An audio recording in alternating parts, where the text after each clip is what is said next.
दोस्तों नमस्कार।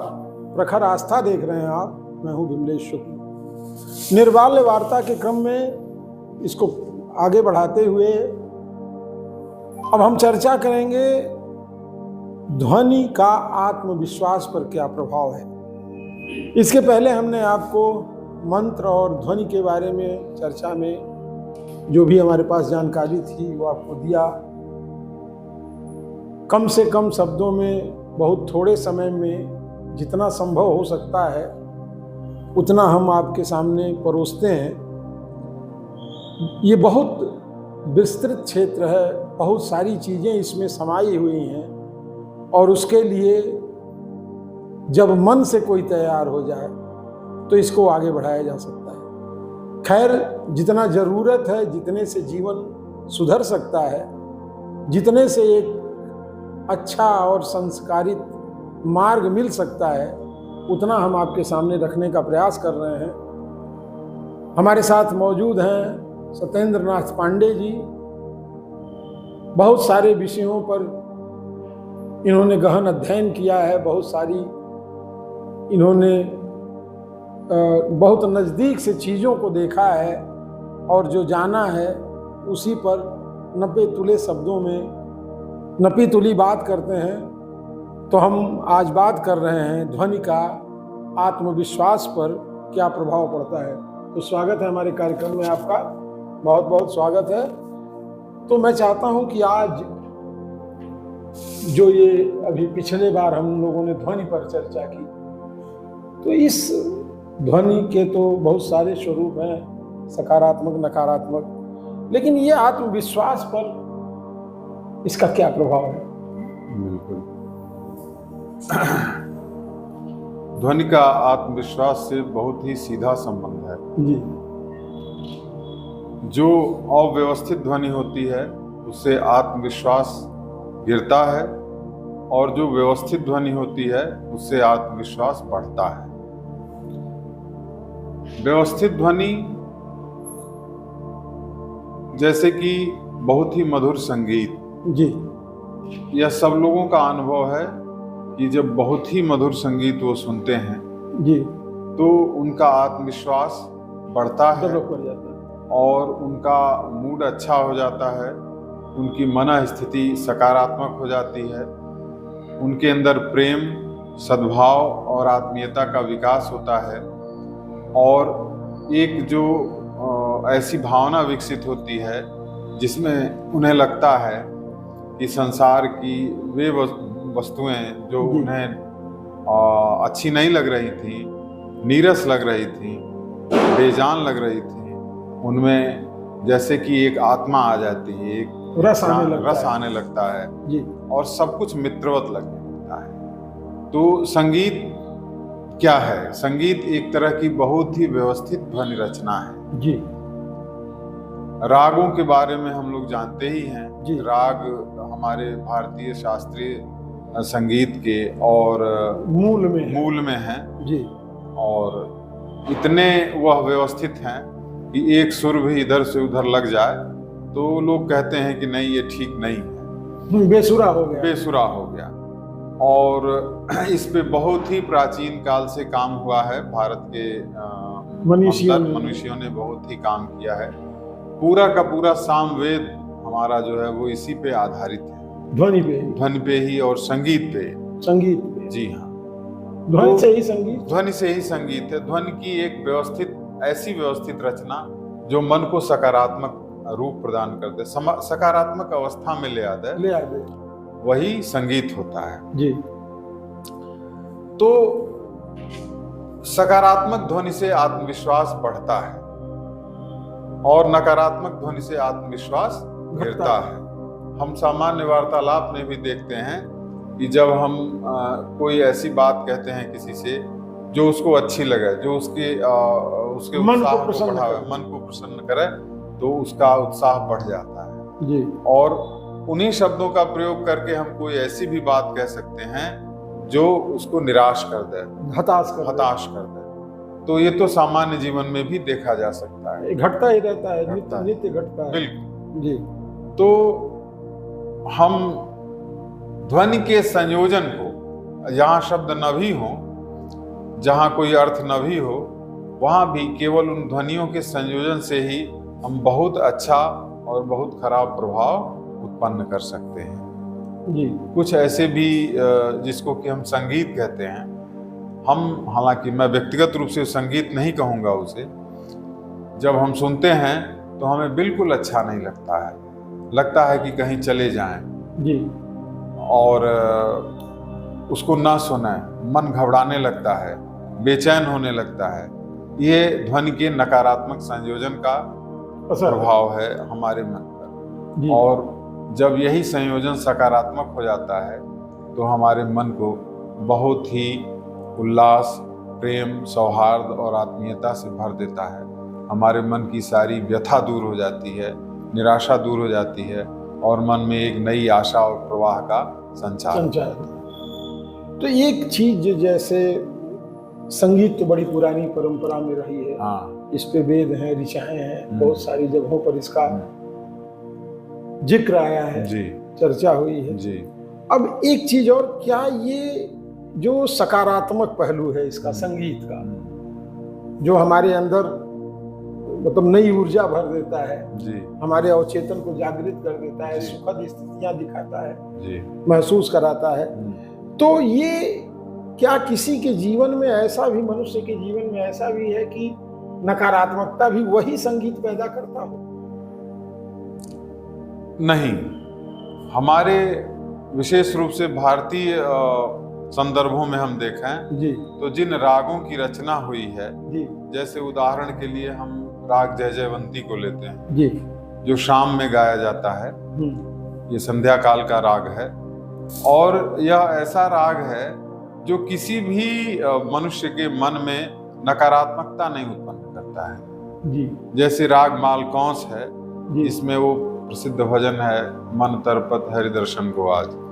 तो ये राग मालकौंस जो है जी, सदैव मन में शुद्धता, निर्वेद और बहुत अद्भुत शांति और आत्मीयता का एहसास कराता है। तो क्या राग ये अलग अलग समय के लिए अलग अलग बने हैं? हाँ, बिल्कुल। इस पर कुछ 8 पहर हैं जी हमारे भारतीय समय के अनुसार, जो विभाजन पंचांग का, जी हाँ, काल विभाजन जो हमारे भारतीय संस्कृति में है उसके अनुसार 8 पहर हैं जी, और 8 पहर के 8 प्रकार के राग हैं। अच्छा, मैं उसके बहुत मैं उसका विशेषज्ञ नहीं हूँ, नहीं वो ठीक है रागों का, लेकिन उसका जो एक तार्किक विश्लेषण है जी वो यही है।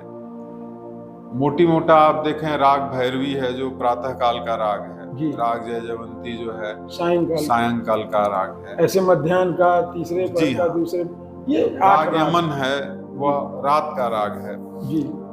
और क्यों ऐसा क्यों है? क्योंकि हर पहर में, दिन के 8 पहर में 8 तरह की मन स्थिति होती है जी, इंद्रियां अलग अलग तरह से जागृत होती हैं और उस इंद्रियों के अनुकूल जी जी इन रागों का अन्वेषण हुआ है, संयोजन हुआ, उसी तरह से उसको सिस्टमेटिक किया गया। जी हाँ, इस पे लंबी सैकड़ों वर्षों की साधना और शोध के बाद इस निष्कर्ष पे लोग पहुंचे। तो हमारे तो पूर्वज बड़े अद्भुत वैज्ञानिक थे। जी हाँ, वैज्ञानिक थे और साधक थे। भारत को मतलब आज का जो विज्ञान हमारे साधकों की ही देन है। जी हाँ, हमारा ये जो विश्व है भारत को इसी नाते इतने आदर से देखता है, इतने श्रद्धा और सम्मान से देखता है जी।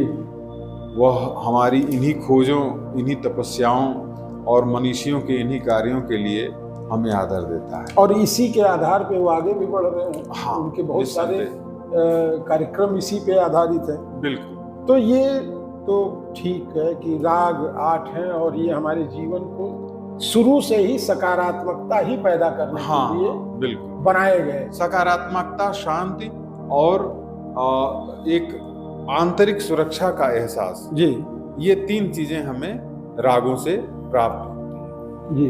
तो 8 प्रकार के राग हैं। राग तो बहुत सारे हैं, लेकिन उन्हें हम दिन के 8 पहरों में विभाजित कर सकते हैं। अब राग मल्हार भी है, लेकिन वो बारिश कराता है, वो वर्षा ऋतु, वो एक अलग जी हाँ दिशा का है। हाँ जी। लेकिन ये 8 राग हमारे जीवन को संचालित, सुव्यवस्थित और स्थापित करते हैं और शांत करते हैं, शांत करते हमें एक सकारात्मक मन स्थिति में ले जाते हैं। जी। जी ये शब्द, ध्वनि और अर्थ, हाँ इसका मन पर क्या प्रभाव है? शब्दों का, ध्वनियों का? बिल्कुल, जो हम बोलते हैं वह शब्द है और जो सुनते हैं वह ध्वनि है। और इस ध्वनि से जो हमारे मन में प्रतिबिंबन होता है, जो हमें बोध होता है, वह अर्थ है जी। तो ये तीन एक ही मतलब जो एहसास है वही अर्थ है। जैसे हमने कहा आम, तो मैंने आम बोला, आपने आम सुना और मन में आपके मन में आम के फल की एक छवि बनी जी। और इस तरह वह अपने आरंभ से अंत तक अर्थ को प्राप्त हो गया जी, पूर्ण हो गया। लेकिन अगर मैं कोई ऐसा शब्द बोलूं जिसका आपको अर्थ ना, जैसे मैं कहूं मैग्नम, तो मैग्नम हमने बोला, मैग्नम आपने सुना, लेकिन क्या इसका अर्थ आपको पता है? हाँ, ये हमारे स्मृति में नहीं आया, चूंकि मैंने देखा नहीं है। तो आपके मन में कोई बिंब नहीं बना, कोई बिंब नहीं बना, इसलिए यह अपने गति को या अपने मार्ग को पूर्ण किए बिना ही वापस इसका कोई वर्तुल नहीं बना।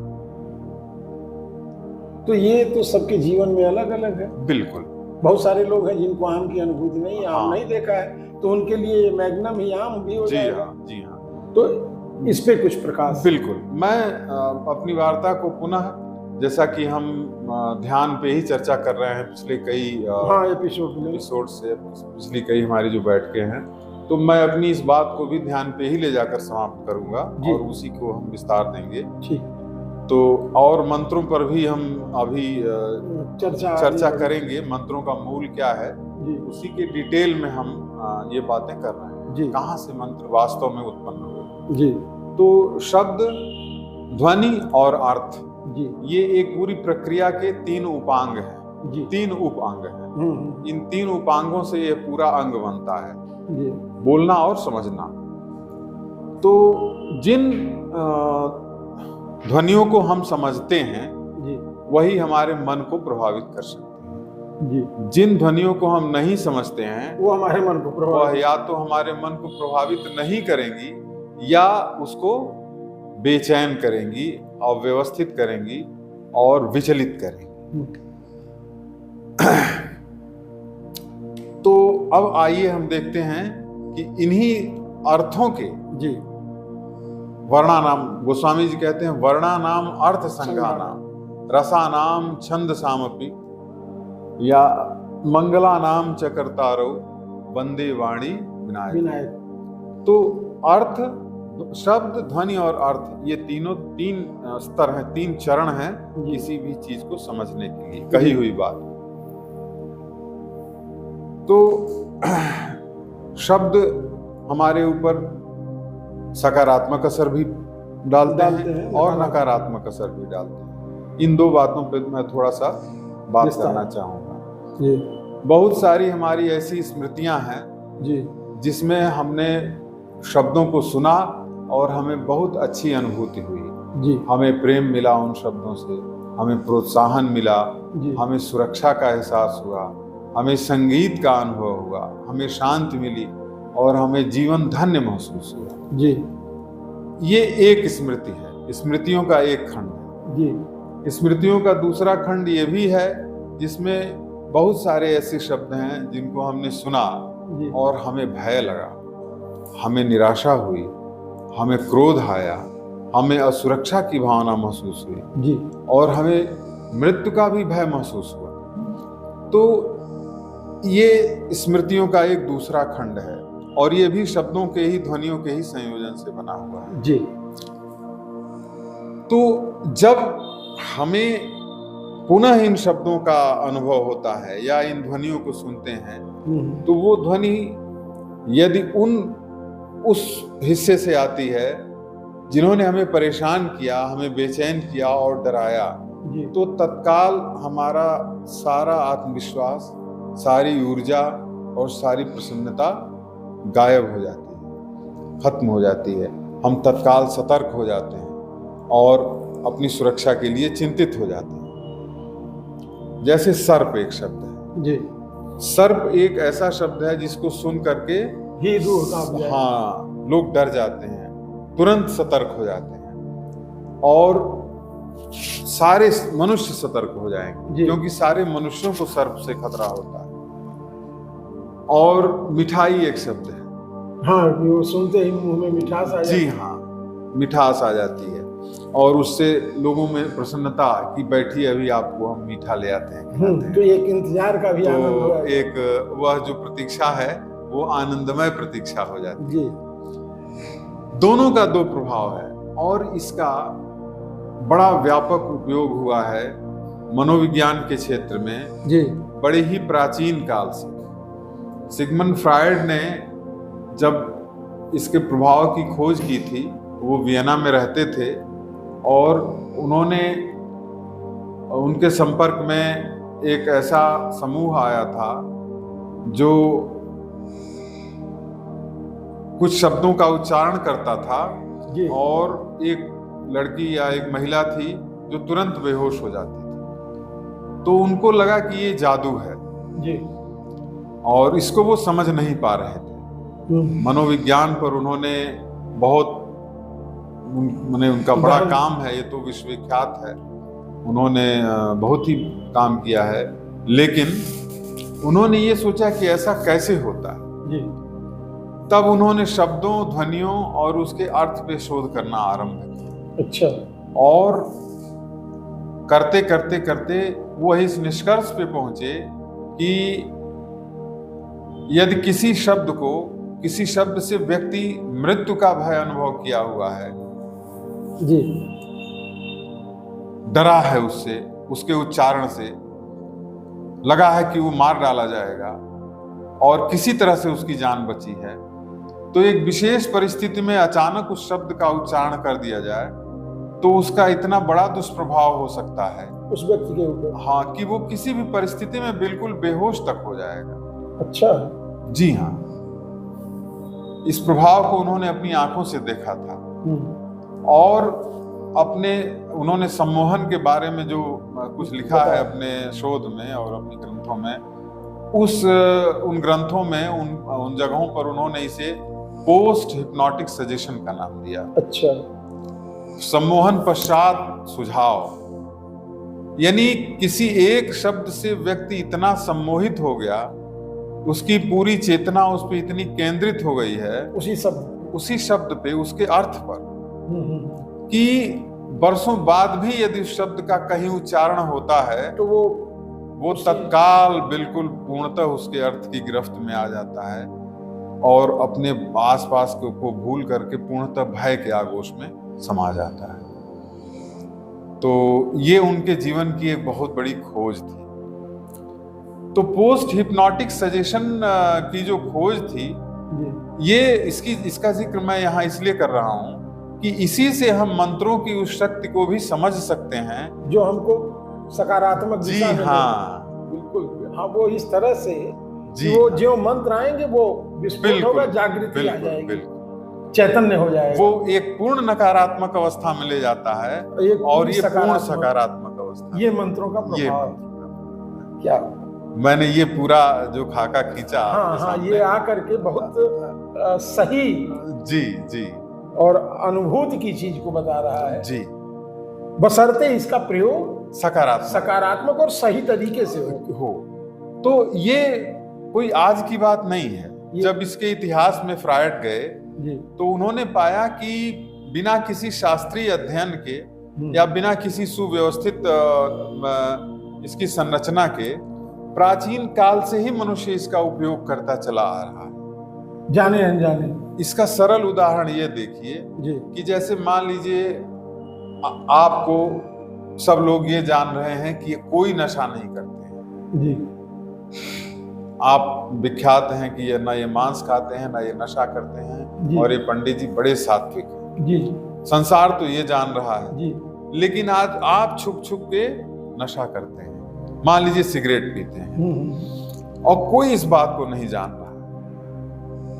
अचानक दो लोग आपको सिगरेट पिए हुए देख लेते हैं और वो आपके सामने खड़े होते हैं, तो हमारा अंदर से और ये कहते हैं कि देखिए हमने आपको सिगरेट पीते हुए देख लिया है। लेकिन ठीक है, हम किसी को बताएंगे नहीं।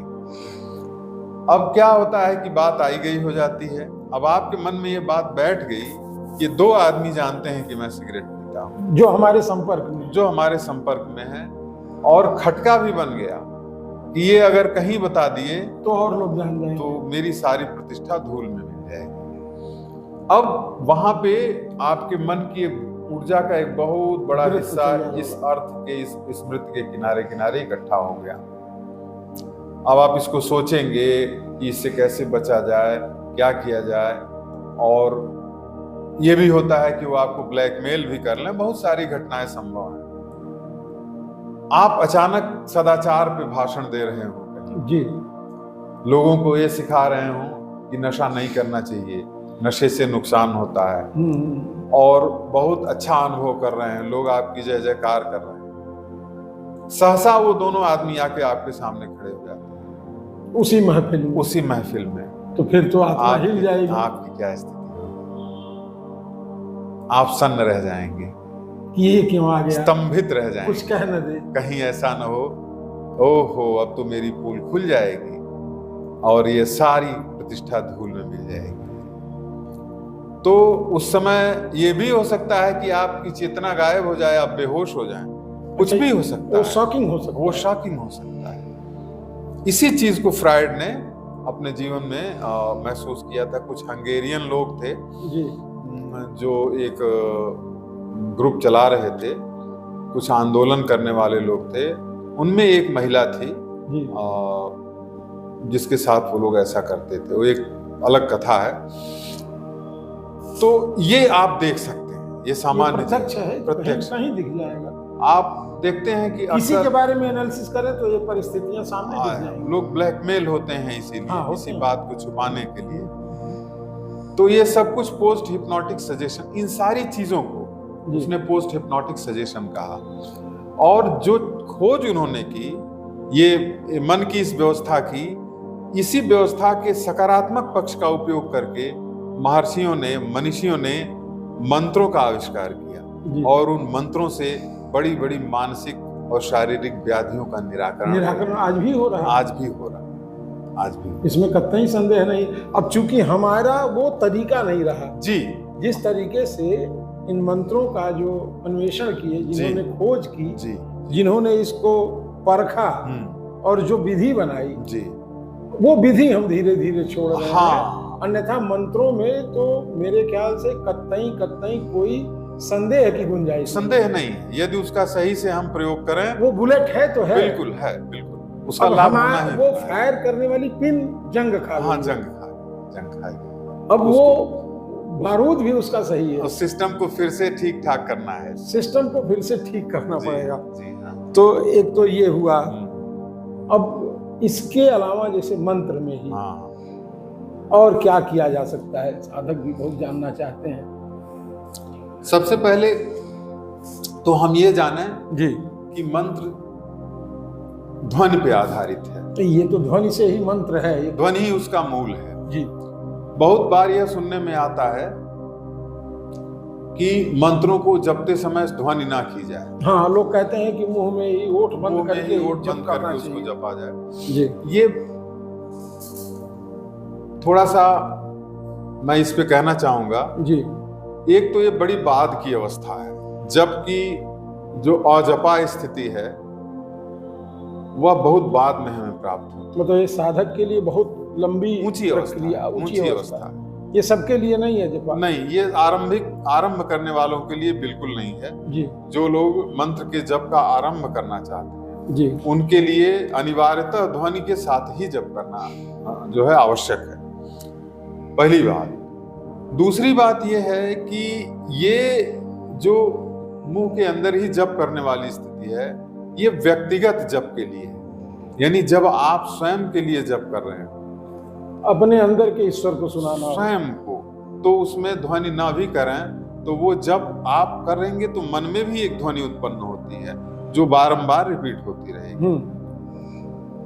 तीसरी इसकी वजह यह है कि जो कि मौलिक वजह है, हम मंत्रों का जप करते ही इसलिए हैं। अभी हमने जो पिछला हमारा जो भी चर्चा थी जी जी उसमें हमने चर्चा की थी कि मंत्रों की ध्वनि जो है हम प्रयोग ही इसीलिए करते हैं क्योंकि बाह्य ध्वनियां बाहर की जो हमें डिस्टर्ब करने वाली ध्वनियां हैं, आवाजें हैं, उससे मन हटा करके और उसको अपने एकाग्र कर सकें, उससे हम डिस्टर्ब ना हो। तो जब ध्वनि का ही हम उच्चारण नहीं करेंगे तो जाहिर है बाहर ही नहीं बन पाएगी। बिल्कुल, बाहर की ध्वनि हमें डिस्टर्ब कर देगी जी। इसलिए भी हमें आरंभ में ध्वनि के साथ ही जप करना चाहिए। चौथी बात मैं इसमें ये कहना चाहूंगा कि जब हम किसी और के लिए जप करते हैं जी तो अनिवार्यतः, जैसे हम जब आपके लिए कर रहे हैं कि गायत्री मंत्र का आप पे सकारात्मक प्रभाव पड़े जी, तो वह मंत्र आपके कानों तक पहुंचे बिना उसका कोई प्रभाव नहीं। मतलब ये दूरस्थ पत्राचार वाला डिग्री नहीं है। बिल्कुल बिल्कुल इसमें जाना ही जाना पड़ेगा। हाँ, क्लासरूम में बैठना ही पड़ेगा। हाँ, मंत्रों का असली प्रभाव तभी। लेकिन इस समय तो बहुत सारे लोग जैसे दूर दराज से भी ऑनलाइन पूजा कर रहे हैं, ऑनलाइन संकल्प ले रहे हैं, तो इस पे आपका क्या विचार है? अब देखिए, इसमें दो बातें हैं जी।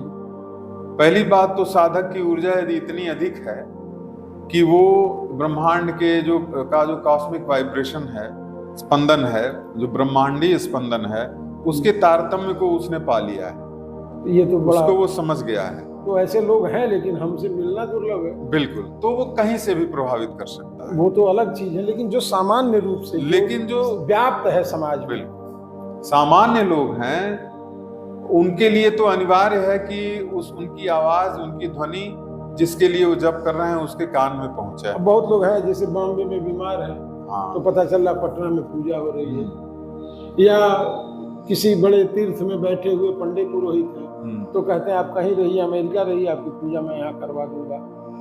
मेरे दृष्टि में यह तभी संभव है जब या तो वो किसी बड़े सिद्ध मंदिर में पूजा करें, जहां से सीधे एनर्जी, मैंने कहा ना कि वो एम्पलीफायर का काम करेगा, उस आपके जप को कई 100 गुना, कई 1000 गुना बढ़ा करके वो भेज सकता है। जो कॉस्मिक वाइब्रेशन है, कॉस्मिक जो ब्रह्मांडीय स्पंदन है, उसके सहारे वो भेज देगा। लेकिन साधारण जगहों से नहीं, साधारण जगहों से संभव नहीं। तो क्या इसीलिए बहुत सारे लोगों का पूजा पाठ से भी, हालांकि इधर जैसे स्थितियां तो धर्म के तरफ बढ़ी हैं, लेकिन जो विधाएं हैं उसका परित्याग हो रहा है, छोड़ रहे हैं। बिल्कुल। या तो दूर से यदि पूजा करनी है, आपको मंत्र जप करना है किसी के लिए, किसी अन्य के लिए, तो या तो आप किसी तीर्थ स्थान में जाइए, वहां से कीजिए जहां बहुत सारी ऊर्जा है, या किसी मंदिर में बैठिए जहां ऊर्जा का भंडार है। हाँ, भंडार है, वहां से कई 100 गुना बढ़ के वो स्पंदित होगा जी। तो ये संभव है, तो ये सफल हो सकता है। या तो आपकी अपनी ऊर्जा इतनी अधिक हो, आपके पास घर में ही कोई ऐसी जगह हो जहां आप अपनी साधना के द्वारा, अपनी साधना जो जगह जागृत हो, बिल्कुल उसको इतना बढ़ाया हो जहां से आप कर सकते हो। सामान्य स्थान से कहीं भी बैठकर किसी और के लिए जप करने से मेरे विचार से कोई लाभ नहीं होगा। प्रार्थना से लाभ हो सकता है। प्रार्थना तो हमेशा कहीं से किसी के लिए की जा सकती है। प्रार्थनाओं का एक अलग तार जुड़ता है। प्रार्थनाएं तो, क्योंकि ऐसा मैंने कई बार लोगों से सुना है कि वो मुझे बहुत याद कर रहा था, या मैं बहुत याद आ रहा था, वो लोग आते थे पहले। बिल्कुल। आज तो टेलीफोन हो गया, बहुत सारे संसाधन हो गए। मुझे मालूम है कि वो साधिका तो नहीं थी, एक महिला थी, वो बहुत साफ नहीं बोल पाती थी। उनका विवाह हुआ था और वो ससुराल में नहीं थी, मायके में रहती थी अक्सर, लेकिन उनका अपने पति से, ये 20, 25, 30 साल पहले की बात है, और मतलब पति भी थे, लेकिन वो मानसिक रूप से कुछ विकलांग थी, बीमार थी, और जब मायके में रहती थी तो महीने 15-20 दिन के बाद, जब कोई संसाधन नहीं था, चिट्ठी पत्री नहीं थी, और वो सुबह अपनी बहनों से और घर में कहती थी कि आज मेरे पति आ रहे हैं। दिमाग तो थोड़ा, और ये लोग बताते हैं कि जिस रोज नहीं कहती थी, लेकिन जिस दिन कहती थी उस दिन वो आते जरूर थे। क्या बात। तो ये कौन सा सिस्टम है? ये वही सिस्टम है, हृदय से हृदय का सिस्टम ये है। प्रार्थना का सिस्टम है। बिल्कुल, ये प्रार्थना का, भक्ति का सिस्टम है। भक्ति का एक मतलब वो आराध्य ही थे भगवान ने मानस में जब की जो है विधा नहीं बताई शबरी को, वही कह रहा हूँ, मंत्र की विधा नहीं बताई है, उन्होंने नवधा भक्ति बताई जी। और ये भक्ति की विधा है। भक्ति से किसी समय कहीं भी जुड़ा जा सकता है, कहीं कोई संदेश पहुंचाया जा सकता है। चलिए, ये आज बड़ी सार्थक वार्ता हुई हम लोगों की। ध्वनि, मंत्र जी। और ये जो तार जुड़ जा रहे हैं, जी। जो प्रार्थनाएं हैं, जो भक्ति है, तो निर्माल्य वार्ता के इस कड़ी में आपको हमने बताया कि ध्वनि से ही सब कुछ निर्मित है। मंत्र हैं, तमाम तरह के राग हैं, और ये हमारे जीवन को किस तरह से प्रभावित करते हैं, इन सब विषयों पर आपने सुना। आगे किसी और विषय पर इस निर्माल्य वार्ता की कड़ी जारी रहेगी। हमारे इस कार्यक्रम को अगर आप YouTube पे देख रहे हैं तो हमारे चैनल को सब्सक्राइब कर लें, फेसबुक पे देख रहे हैं तो फॉलो करें, लाइक करें, और कमेंट करके ज़रूर बताएं कि ये कार्यक्रम आपको कैसा लगा। और अगर आपके भी कुछ सवाल हैं, आप भी कुछ हमसे पूछना चाहते हैं, तो निसंकोच आप हमें कमेंट बॉक्स में ही बता दें, या हमें संपर्क करके आप अपनी भी बात रख सकते हैं। बाकी इस कार्यक्रम को बस हम यहीं समाप्त करते हैं। अगले कार्यक्रम तक के लिए हमें अनुमति दें। नमस्कार।